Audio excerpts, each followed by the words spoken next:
Bismillahirrahmanirrahim. Assalamualaikum warahmatullahi wabarakatuh.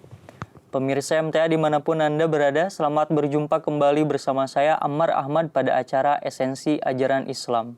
Pada episode kali ini kita akan membahas berkenaan dengan bab baru, bab ke-8, yakni Rukun Islam, di mana Hazrat Masih Maud Salam kembali mengingatkan kita hakikat di balik La ilaha illallah, dan telah kita bahas pada episode sebelumnya. Kita akan membahas lebih lanjut dan telah hadir bersama kita narasumber kita Bapak Abdul Basit. Mari kita langsung sapa beliau. Assalamualaikum. Waalaikumsalam. Bagaimana Bapak kabarnya? Makan sahur tadi. Alhamdulillah. Alhamdulillah kita telah masuk ke bulan Ramadan ya Pak. Iya. Ke hari keberapa ini? Hari ke-5. Kelima, iyalah. Baik Pak, kita akan membahas berkenaan dengan rukun Islam Pak. Rukun Islam, dan Hazrat Masih Salam kembali melanjutkan pembahasan tentang syahadat, La ilaha illallah Muhammadur Rasulullah, hakikat di balik kalimah tersebut, yakni kita tidak hanya sekedar dianjurkan untuk mengucapkannya saja, tapi juga mengamalkan tuntutan-tuntutan di balik kalimat-kalimat tersebut. Betul.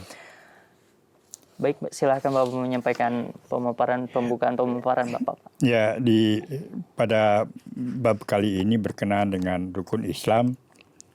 Ya, ini sangat menarik sekali apa yang disampaikan oleh Hazrat Masih Maud Salam berkenaan dengan La ilaha illallah dan hubungannya dengan sholat nanti.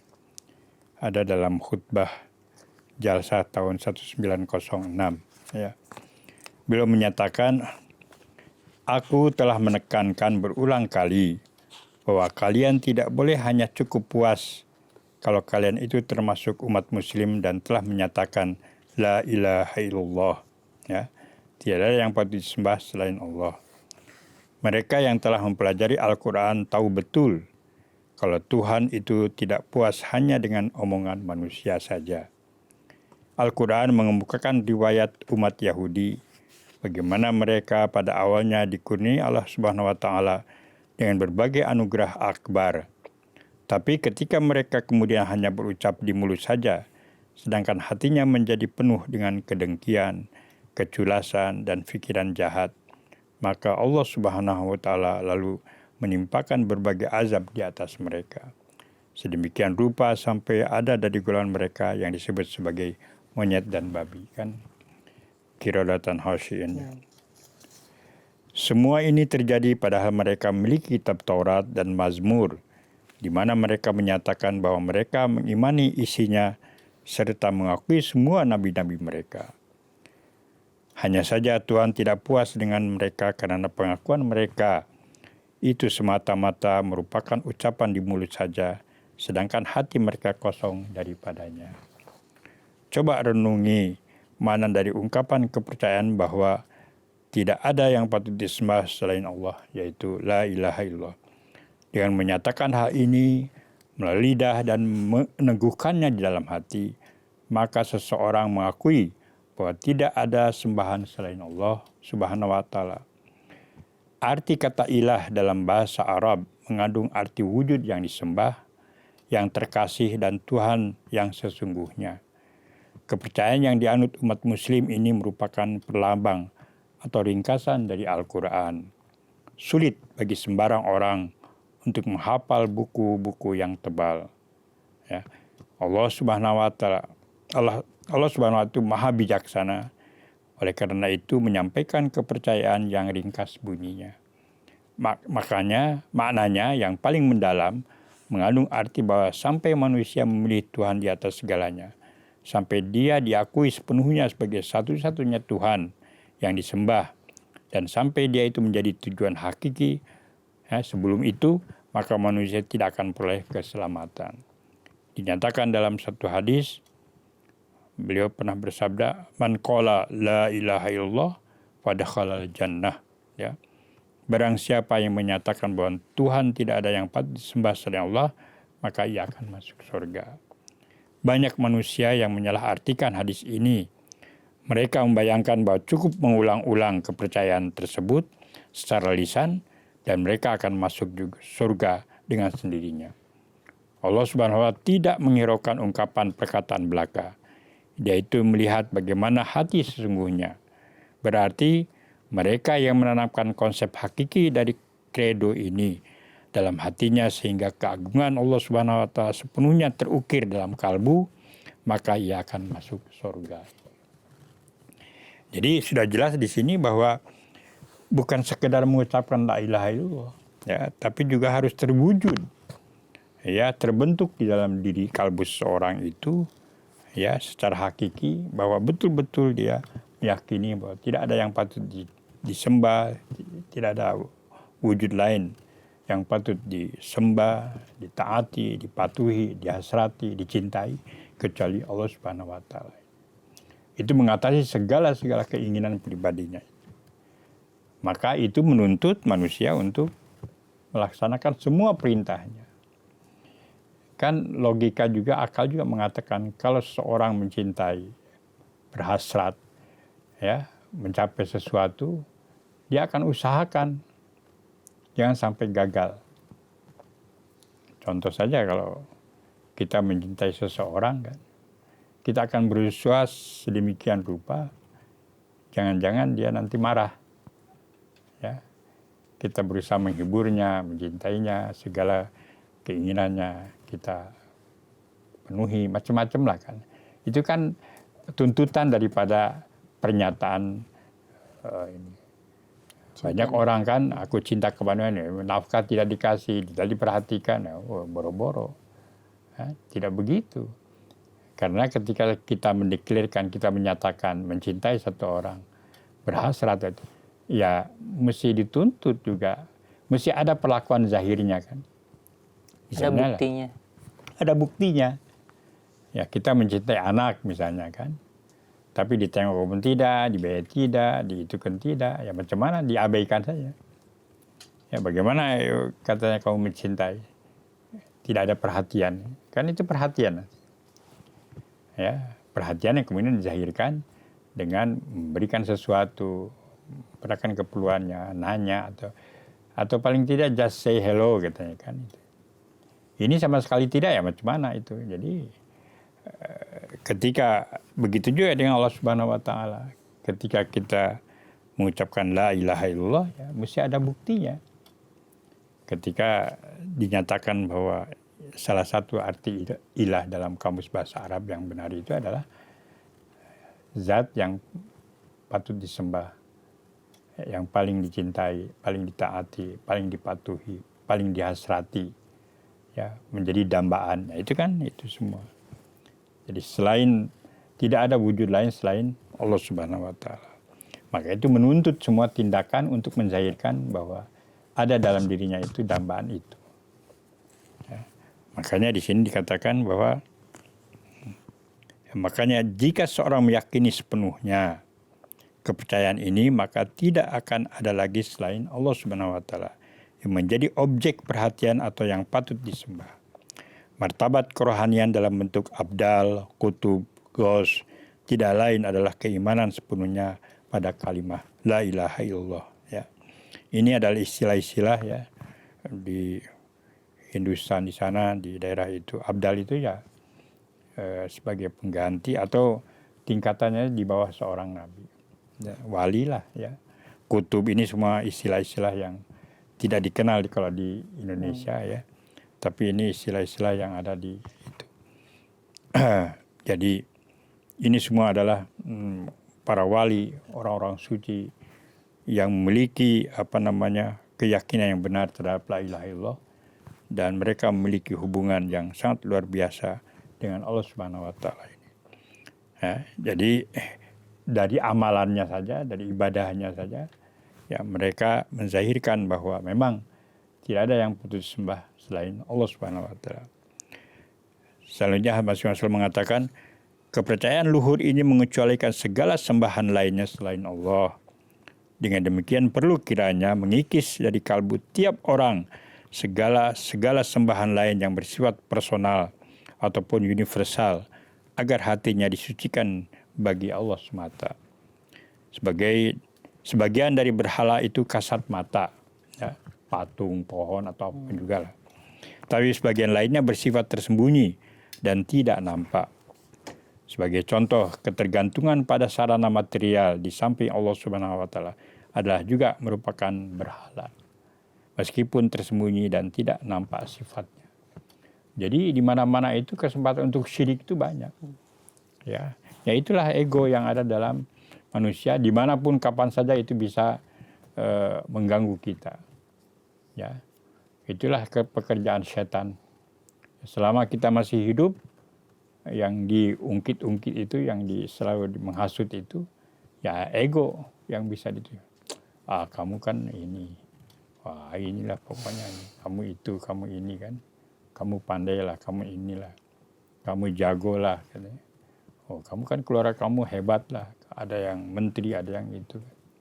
Kan mumpung kamu jadi bupati, menjadi gubernur, kan, buatlah sesuatu, kan begitu. Semua itu lupa sama Tuhan. Ya. Nah ini katanya, masing-masing mengatakan bahwa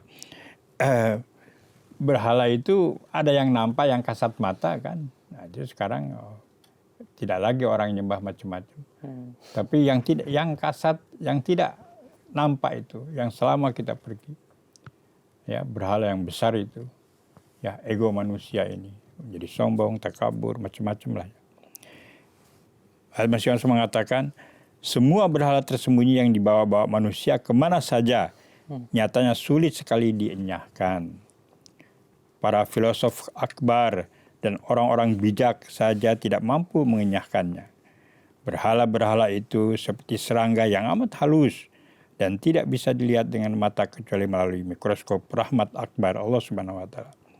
Serangga-serangga ini amat merugikan manusia. Yang dimaksud dengan berhala-berhala tersebut adalah nafsu pribadi yang telah melencengkan manusia sedemikian rupa sehingga melupakan hak sesamanya dan hak Allah Subhanahu wa taala. Banyak dari orang besar yang dianggap terpelajar, para maulwi serta mereka yang pelajari hadis nyatanya tidak mampu mengenali berhala-berhala demikian dalam diri mereka, bahkan mereka malah mengagungkannya. Ya, kita lihat ya. Menghindari berhala seperti ini hanya mungkin dilakukan oleh seorang yang memiliki keberanian besar. Mereka yang mengagungkan berhala-berhala tersebut terbiasa memelihara kedengkian di dalam hati mereka, mengingkari hak sesama manusia, dan mempunyai bayangan seperti mereka telah mendapat suatu tambang khazanah.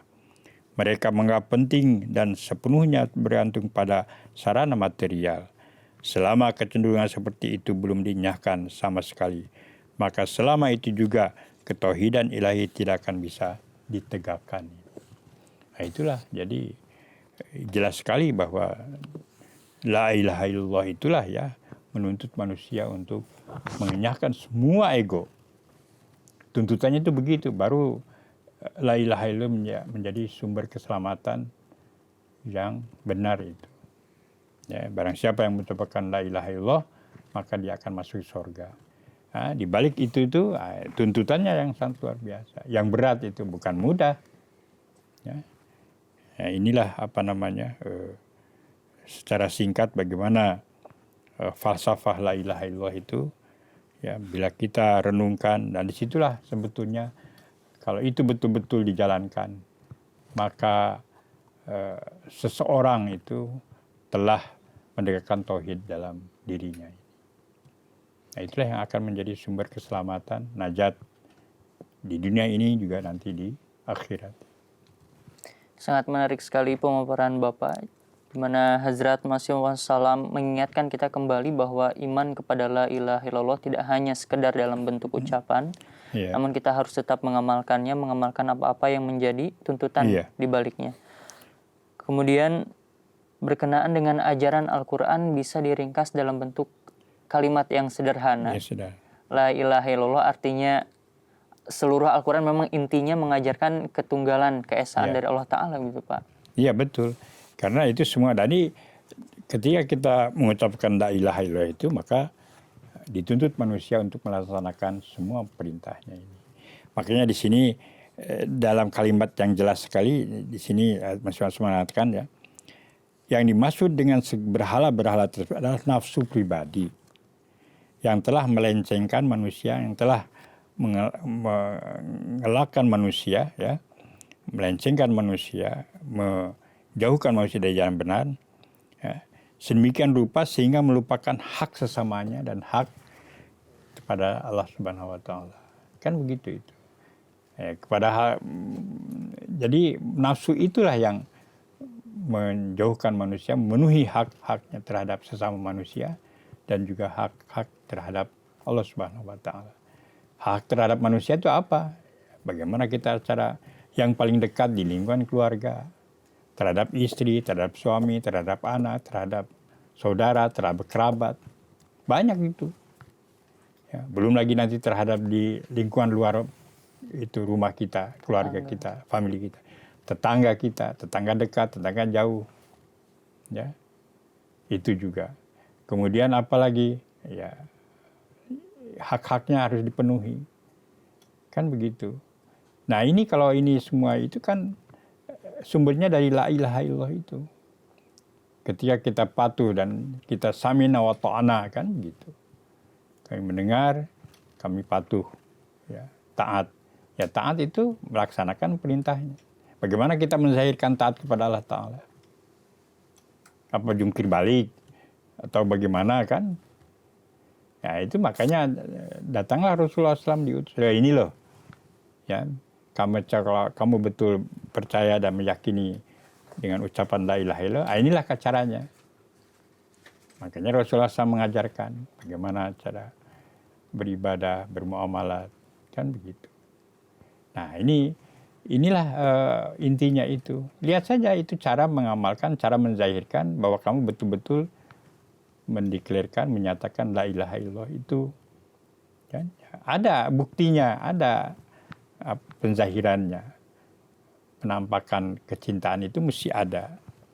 Nah, makanya di sini, dan itu baru akan terbentuk kalau kalian atau kita semua itu menghilangkan ego pribadi kita. Ya. Makanya semua kejahatan itu kan karena nafsu. Ada yang menyalahi jabatan, ada yang korupsi, ya. Itu kan semua keserakahan hawa nafsu. Menyakiti orang, mengambil hak orang, ya. Ini aja baru-baru saja ini kita sedang pandemi begini kan. Wabah di mana-mana. Ada di satu tempat itu, di satu kampung di daerah Garut yang kita terdampak lah, ya. Ada berapa puluh keluarga itu orang jemaat. Ya kan? Kepala desanya di sana itu tahu bahwa ini orang Ahmadi. Datang bantuan sosial lah itu tidak dikasih. Dilaporkan ke pusat, ke itunya, ya datanya dimanipulasi, dirubah. Hanya itu saja, kita sudah turun tangan lah, kita sudah bagikan itu. Ini biarkan. Itu yang begitu coba. Itu lurahnya, kepala desanya lah. Nah ini kan ego. Padahal bantuan itu untuk seluruh rakyat, seluruh warga. Ya. Nah ini baru jadi lurah saya sudah begitu. Apalagi di atasnya lagi, Tidak disampaikan kepada orang. Jadi hawa nafsu, ya, kedengkian, kebencian, macam-macam lah itu semua itu adalah berhala-berhala yang selama manusia hidup itu akan selalu menggoda kita, akan menjauhkan kita dari tegaknya tauhid itu. Makanya di sini di Masih Islam dengan singkat sekali menyatakan bahwa berhala-berhala itulah, ya, hawa nafsu itulah yang merugikan manusia dan menjauhkan manusia untuk menunaikan hak-hak sesama manusia dan hak-haknya terhadap Allah Subhanahu wa Ta'ala. Ya, dalam berbagai bentuk, dengan berbagai cara. Ya, kita lihatlah, ya, kejahatan itu sebetulnya karena tidak adanya tauhid. Kalau ada dalam diri kita itu, Allah Ta'ala selalu memperhatikan kita mau buat curang saja susah. Kan begitu. Nah, ini ya susah mau itu. Itulah jihad kita selama hidup kita ini. Kan banyak lagi ini yang dinyatakan oleh hadis Nabi SAW bahwa kalau berhala yang kasat mata itu mudah dihindari. Tapi yang ada dalam diri kita ini, ya, yang kemana saja, yang setiap waktu, anytime, ya, bisa menjerumuskan kita. Walaupun dalam 1 detik. Kan? Misalnya, banyaklah ini yang begitu begini ini, sering terjadi tanpa kita sadar. Tanpa kita sadari berhalanya kita bawa kemana-mana. Kita bawa kemana-mana, dan itu memang enggak, tindakan kita pun kadang-kadang menjadi, ya, lupa bahwa semua itu adalah kita melupakan Allah Subhanahu wa taala walaupun hanya untuk sesaat. Ya. Ya, contoh yang mudah lah ya gitu. Kita jumpa satu orang, ini mesti ngasih duit nih katanya. Kan itu jangan lupa sama Allah Ta'ala. Oh, ini masih ngasih duit nih katanya kan. Atau apalah kan kalau kita jumpa. Itu pun pelajaran buat kita. Ya, jadi yang gitu-gitu kan lupa. Kita dalam hal-hal yang kecil lah.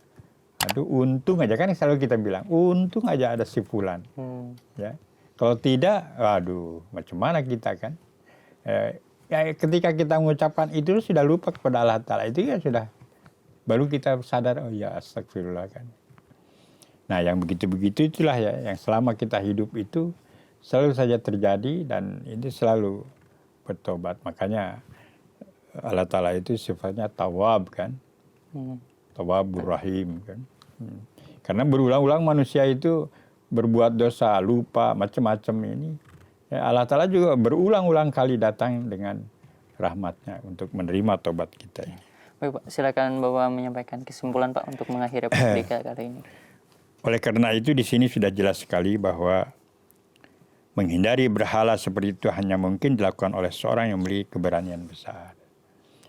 Jadi dengan mengucapkan la ilaha illallah itu tidak cukup di mulut, tapi juga menuntut manusia untuk menzahirkannya dalam menunaikan hak sesama manusia, menunaikan hak-hak dan kewajibannya terhadap Allah Subhanahu wa taala.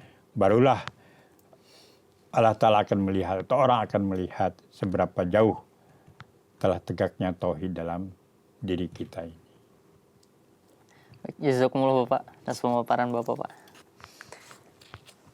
Baik pemirsa MTA dimanapun Anda berada, itulah pembahasan kita berkenaan dengan rukun Islam. Pembukaan pada bab rukun Islam, bab ke-8, sangat menarik sekali. Di mana kita telah membahas berkenaan dengan syirik yang tersembunyi, yang kadang orang tidak sadari, yakni ego kita sendiri. Insya Allah kita akan berjumpa kembali pada episode selanjutnya dengan pembahasan yang tidak kalah menarik tentunya. Saya Amar Ahmad undur diri. Assalamualaikum warahmatullahi wabarakatuh. Waalaikumsalam.